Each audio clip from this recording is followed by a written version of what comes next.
Hi అండి, అందరికీ నమస్కారం. ఉద్యోగ పెన్షనర్ల నూతన పిఆర్‌సి మధ్యంతర భృతికి సంబంధించి ఒక ఇంపార్టెంట్ అప్డేట్ అయితే రావడం జరిగిందండి. దీనికి సంబంధించి పూర్తి సమాచారంలోకి అయితే వెళ్ళిపోదాం. ఉద్యోగులు, ఉపాధ్యాయులు, పెన్షనర్లు పిఆర్‌సి కోసం ఎదురు చూస్తున్న నేపథ్యాన ప్రభుత్వం ఆలస్యం చేయకుండా వెంటనే అమలు చేయాలని టీఎస్‌యూటీఎఫ్ రాష్ట్ర అధ్యక్షుడు చావారెడ్డి డిమాండ్ చేశారండి. టీఎస్‌యూటీఎఫ్ జిల్లా కమిటీ సమావేశం ఆదివారం ఖమ్మం జిల్లా అధ్యక్షుడు షేక్ రంజన్ అధ్యక్షతన జరిగింది. ఈ సమావేశంలో చావారెడ్డి మాట్లాడుతూ 2024 మార్చి నుంచి రిటైర్డ్ అయిన సుమారు 12,000 మంది ఉద్యోగులు, ఉపాధ్యాయుల బకాయిల కోసం ఏకమొత్తంగా 10,000 కోట్లు విడుదల చేయాలని డిమాండ్ చేశారు.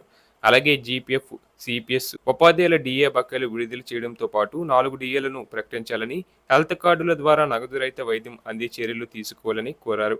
ఈ సమస్యల పరిష్కారానికి ఉద్యోగుల జేఏసీ అదరవన దశలవారీ పోరాటం నిర్వహించనున్నట్లు ఆయన తెలిపారు. రాష్ట్ర ఉపాధ్యక్షులు సిహెచ్ దుర్గాభవాని మాట్లాడుతూ ఆర్థిక భారం లేని సమస్యల పరిష్కారం, టేట్ అర్హత మార్కులు తగ్గింపుపైన పట్టింపు లేనట్లు వ్యవహరించడం సరికాదన్నారు.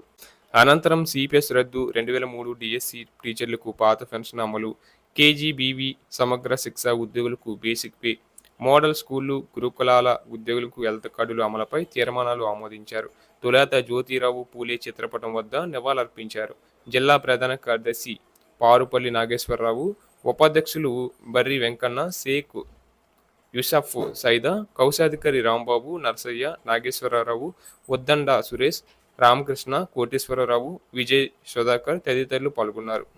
అలాగే మరొక విషయానికి వెళ్తే పిఆర్‌సిని తక్షణమే ప్రకటించి అమలు చేయాలని యూఎస్పీ నాయకులు శ్రీనివాసరావు డిమాండ్ చేశారండి. ఉపాధ్యాయుల సమస్యల పరిష్కారం కోరుతూ టీఎస్పీ ఆధ్వర్యంలో నర్సాపూర్ మండల తహసీల్దార్ శ్రీనివాస్కు బుధవారం వినతి పత్రం అందజేశారు.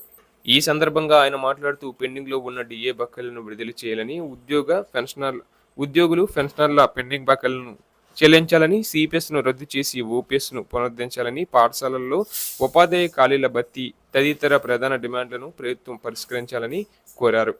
అలాగే ఉపాధ్యాయులపై బోధనేతర పనుల భారాన్ని తగ్గించాలని, విద్యా రంగంలో నెలకొన్న సమస్యలను పరిష్కరించి ప్రభుత్వ పాఠశాలలను బలోపేతం చేయాలని వారు ప్రభుత్వాన్ని డిమాండ్ చేశారు.